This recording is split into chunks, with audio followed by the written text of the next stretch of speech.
that's a whole different Changes story, everything. right? Now it's like, okay, well, we want to sell this many records. Which image do we want to hear? Da, da, da, da, da, da. Right. That's where I come in. We're like, okay, I have to go into the whole hip hop entrepreneurial mentality, Right. which is like, okay, I'm gonna get mine.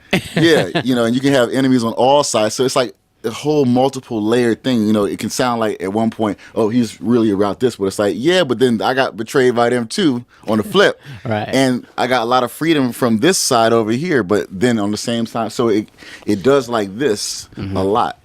So that's, what I'm trying to say. You know what I'm saying? Well, cool. When we come back, I want to talk about your projects. Once you did get a record deal and all that kind of stuff. Once I formed my own record label, do your thing. When you putting your project together that I know you're working on right now, we'll talk about that when you come back and how all that's going. So, what you gonna play for us right now? Sure. Let's see. I'm gonna play Michael Jackson's "Human Nature." Human Nature. All right. Wow. Elu style now. Elu, right here on Hip Hop Connection.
Human Nature. My man Elu is doing it big, man. Wow. Wow. So what made you decide to play that particular Michael Jackson song? A couple of things.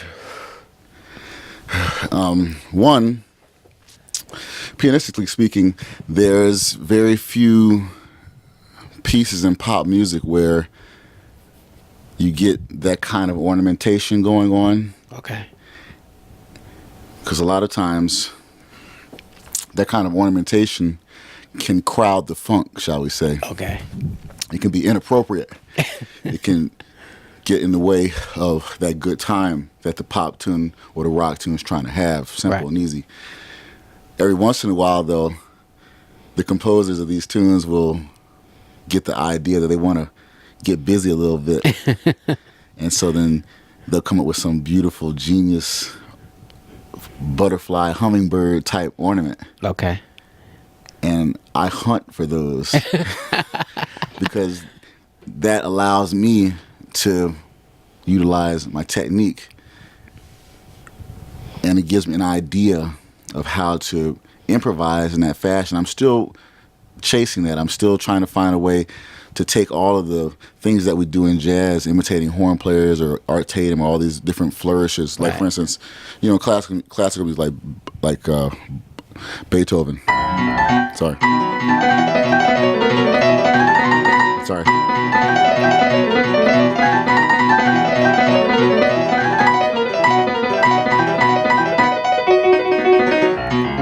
Or like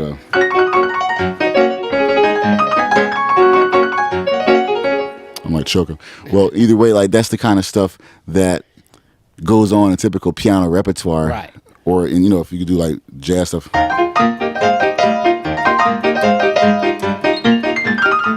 Like that kind of like Right. Busy, bumblebee, just very busy.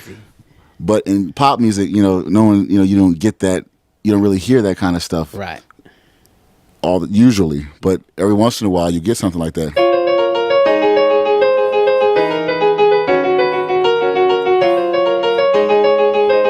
It's almost like salsa or something.